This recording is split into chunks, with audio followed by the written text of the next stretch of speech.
Aujourd'hui, je me suis trompé en pensant que j'étais alternatif. C'était il y a longtemps, et c'est peut-être dépassé pour ce sous-marin, mais il s'agit néanmoins d'une erreur, même si elle est mineure. C'est une histoire que j'ai racontée à des amis au fil des ans et qui pourrait peut-être vous plaire. À l'automne 1993, alors que je venais d'avoir 18 ans, je suis allé à l'université à l'autre bout du pays. Malheureusement, en raison de mon admission tardive à l'école, j'ai été placé sur une liste d'attente pour la résidence. Cela signifiait que je devais trouver mon propre logement, à moins qu'une place ne se libère dans les dortoirs. Mes parents avaient des amis dans la région et ils ont généreusement proposé de s'occuper de moi jusqu'à ce que je trouve un logement.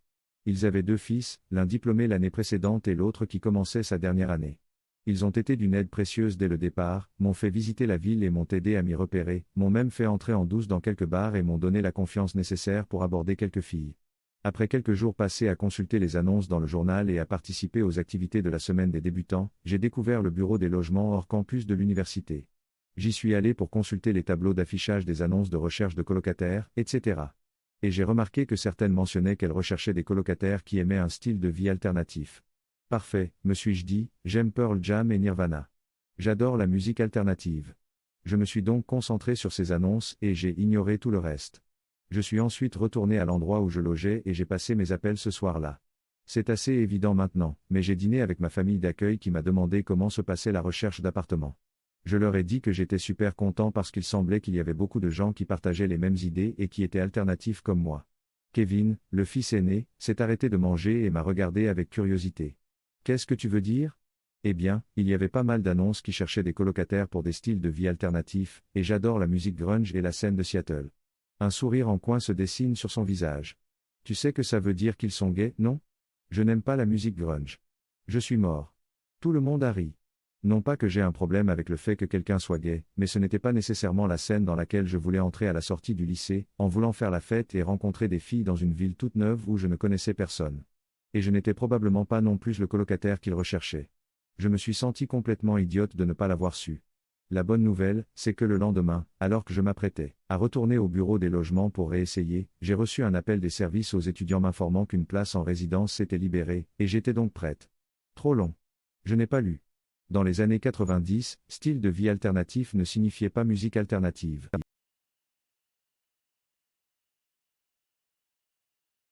Aujourd'hui, j'ai fait une bêtise en me brûlant chimiquement les tétons. Et non, cela n'a même pas été fait pendant la période de perversion. Je suis une femme de 22 ans. Tout a commencé il y a 3 mois lorsque je me suis fait percer les tétons, en secret, loin de mes parents qui me contrôlent. Je les ai tout de suite adorés, ils sont super beaux, ils me vont très bien et je suis très heureuse. À recommander vivement, si c'est votre truc.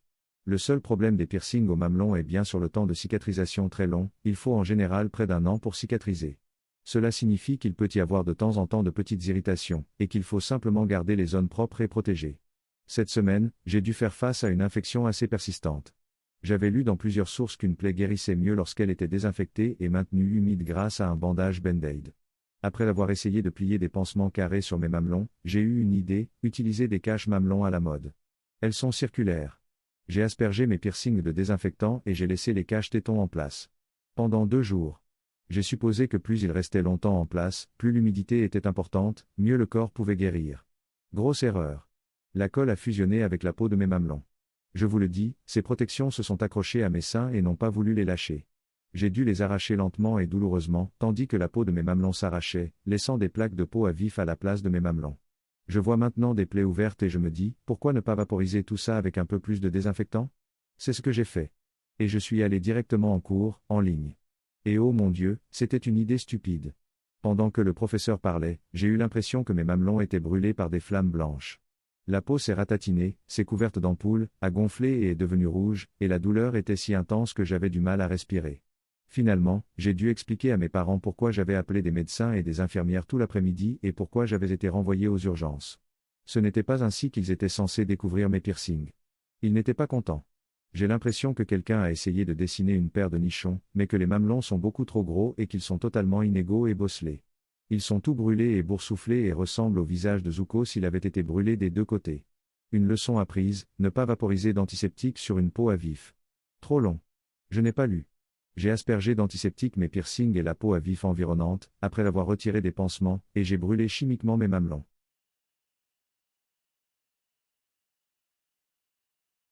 Aujourd'hui, j'ai fait une erreur en ne raccrochant pas le téléphone assez vite.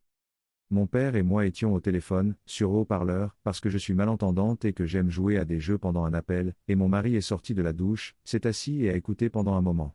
Au bout de quelques minutes, j'ai dit à mon père que j'allais raccrocher et faire une sieste, parce que j'avais eu une très longue journée. Mon père a fait une blague sur le fait que la sieste était un euphémisme pour le sexe. Mon père est un chrétien très conservateur, mais depuis que je me suis marié, il n'hésite pas à faire des blagues sur le sexe de mon mari et moi, et j'ai dit non, pour de vrai, nous voulons faire une sieste et il a dit oui, bien sûr et j'ai dit oui, en fait. Puis j'ai dit bye et j'ai cru l'entendre raccrocher. Alors j'ai dit à mon mari on va vraiment faire une sieste, hein? Et mon mari m'a dit, eh bien maintenant, je suppose que tu dois me sucer la bite. Environ une seconde plus tard, j'ai entendu mon père dire j'essaie de raccorder.